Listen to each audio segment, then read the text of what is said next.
Hello everyone. So a fun fact about me is that ever since I was little, I've been making fake YouTube videos with my sister. So today, I decided to take that idea and turn it into a video about my nonfiction book, Dinner for Vampires by Bethany Joy Lenz. So a little bit about the author is that this is Bethany's first ever book, and she explains how she felt obligated to share her story after so many years in the spotlight. She's a well-known actress, best recognized for her role as Haley James Scott in One Tree Hill. And as a huge One Tree Hill fan, I knew I had to read this book the second it was published, and I definitely do not regret it.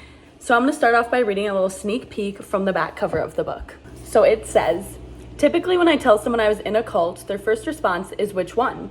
I know they're hoping I'll say a cult they've heard about on some podcast or true crime TV show.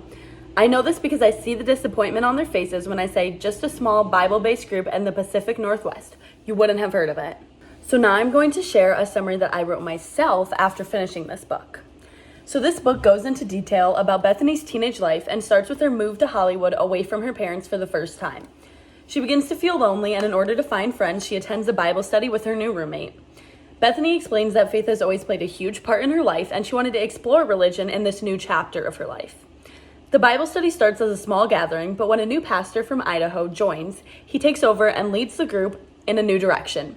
He manipulates every member of the group to cut off contact with their actual families and move to his old rundown home in Idaho. However, he allows Bethany to stay in LA and pursue acting as long as she continues to visit the home. She finds this odd, but she doesn't question it. I mean, she thought she was lucky that she got to pursue acting and stay in this religious-based family thanks to her generous donations every month.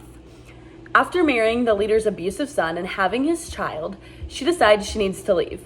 She breaks off contact with the cult, and her banker informs her that her donations have cost her over $2 million. On page 286, Bethany writes about her experience with God after leaving the cult, writing, "Then the voice came again. Not that it was audible or inside me or even coming from me, but rather like I was inside the voice. And it was the same warm, loving presence it had been all those years ago. I'd know it anywhere. I had been chasing it for 10 years in all the wrong places. That's why I said it then. So you know I was real now when you needed me most." I love this quote so much because throughout the whole book, Bethany struggled with her relationship with God. The main reason she accidentally joined a cult in the first place was to be closer to her religion. After leaving, she experienced a loss of faith and thought she would never find God again, but clearly she did. Bethany's character is obviously devoted to her religion. This quote is from her second encounter with his spirit, and it clearly means a lot to her. The second quote I'd like to share with you is one that shows the setting of the book. I spoke earlier about the rundown home in Idaho, and this simply adds more detail. On page 73, Bethany wrote about the detail on the exterior of the home. She writes, "White painted brick unapologetically rises up, up, up out of the ground. A horseshoe-shaped driveway paved with brown pebbles, bushes spaced out exactly 5 feet apart on both sides of the path, with small silver lights poised, ready for evening. To take it in at a distance, the house was instantly impressive and bore a striking resemblance to something I'd seen before." When Bethany first visits the home, she adored the outside, even comparing it to the White House. She describes the inside as a very different look. She describes how the driveway was filled with cars, mostly extremely dirty cars. She claims the house was like a maze because it was so big and had so many doors. There were people everywhere and not enough space to hold them all. The room she stayed in was filthy, but she brushed it off as simply an unorganized roommate. This is just another example of how brainwashed Bethany truly was. She was trained to see everything as the leader would. She believed everything in her life was going perfectly until the unthinkable happened. The third and final quote comes towards the end of the book.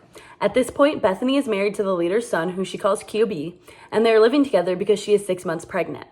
Personally, I believe this was Bethany's true breaking point. It opened the gateway for her to believe that this family was not actually a good thing. She recalls what she named the laundry basket incident on page 239, writing, "Whatever caused the fight, QB had thrown a fit and heaved that metal laundry basket against the wall, leaving dents in the drywall and feces on the floor from our terrified Yorkshire Terrier, who, after relieving himself, scampered into the bedroom to hide." This quote sticks out to me because QB was someone Bethany was practically forced to marry. It was a way to keep her connected to Idaho no matter how far she was. Like I said earlier, I truly believe this was her turning point, almost like the plot twist in her life, because she began thinking about the possibilities of leaving him and the family. Overall, I believe Bethany's intended audience is people who are struggling with finding the right fit. Whether it be friends or religion, she wrote this to educate people. Honestly, I would read this book again in a heartbeat. While reading, I was constantly surprised and on the edge of my seat. I love watching true crime, and if you do too, I definitely recommend this book. I'd say out of 10, it was at least an 8. So thank you for listening to me rant about this book that I truly do love. For true crime, TGG show, a good thing. She